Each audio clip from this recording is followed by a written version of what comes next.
Darasin rayuwa kashi na 36 mutumin da ya koma bayan gida. Wata rana da yamma, yayin da Umar da abokansa suke shirin rufe cibiyar ilimi da sana'a, sai wata mota ta tsaya a gabanta. Wani mutum ya fito. Sunansa Rabi'u. Mutanen gidan haske da yawa sun san shi. Shekaru 5 da suka wuce, Rabi'u ya bar garin domin neman abin yi a wani babban birni. A lokacin da ya tafi, ba shi da sana'a, ba shi da wata ƙwarewa, kuma bai yarda cewa zai iya samun wani abu a garinsu ba. Yakan ce, idan ina son samun nasara, dole ne in bar wannan wuri. Yanzu ya dawo. Amma ba shi kadai ba ne. Ya dawo da kayan aiki, ilimi, da ƙwarewar da ya samu a shekaru 5. Malam Haruna ya tarbe shi. Ya ce, Rabi'u, ka dawo? Rabi'u ya yi murmushi. Na dawo. Umar ya tambaye shi, me yasa ka dawo? Rabi'u ya kalli garin. Ya ce, na yi tunanin nasara tana can kawai, amma na gane cewa abin da na koya a can zai iya amfani a nan. Ya shiga cibiyar. Ya ga matasa suna koyon sana'a. Ya yi mamaki. Abubuwa sun canja sosai. Umar ya ce, mun fara da ƙaramin gini. Rabi'u ya ce, yanzu ina son in ba da gudunmawa. Ya buɗe jakarsa. A ciki akwai wasu kayan aikin zamani da littattafai. Ya ce, na kawo waɗannan ne domin matasa su ƙara samun abin koyo. Kowa ya yi farin ciki. Amma Rabi'u bai tsaya nan ba.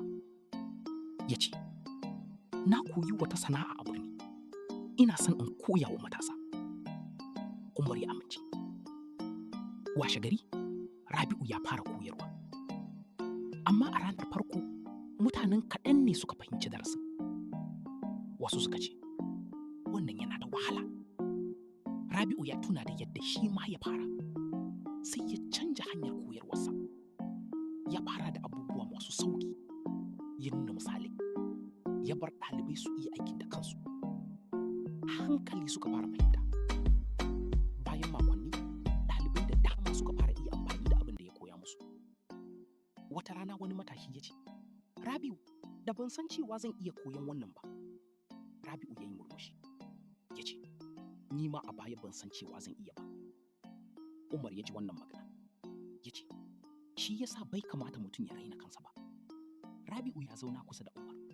Ya ce, na yi shekaru ina tunanin cewa dole sai na je nesa domin in zama wani. Yanzu na fahimci cewa tafiya na iya ba mutum ilimi, amma abin da ya fi muhimmanci shine abin da zai yi da ilimi idan ya dawo. Umar ya ce, ka yi magana mai kyau. Malam Haruna ya ƙara. Mutumin da ya tafi ya koyi abu, sannan ya dawo ya koyar da wasu, ya mayar da tafiyarsa ta zama amfani ga al'umma. Rabi'u ya yi murmushi. Daga wannan rana ya zama ɗaya daga cikin masu koyarwa a gidan haske. Darasi. Wani lokaci muna tunanin cewa dole sai mun je wani wuri kafin rayuwarmu ta canja. Amma ko da ka tafi nesa, abin da ya fi muhimmanci shine me za ka koya, me za ka gina, me za ka dawo da shi. Idan ka samu ilimi, ka yi amfani da shi, ka raba shi da wasu, ka taimaka wa inda ka fito, kada ka manta da mutanen da suka taimaka maka a baya. Ka tuna, tafiya na iya canja mutum, amma mutum ne yake yanke shawarar abin da zai yi da canji. Darsa Media muna yada ilimi, fasaha, sana'o'i da dabarun rayuwa domin gina al'umma mai dogaro da kai. Ku yi follow ko subscribe. A jira kashi na 37 lokacin da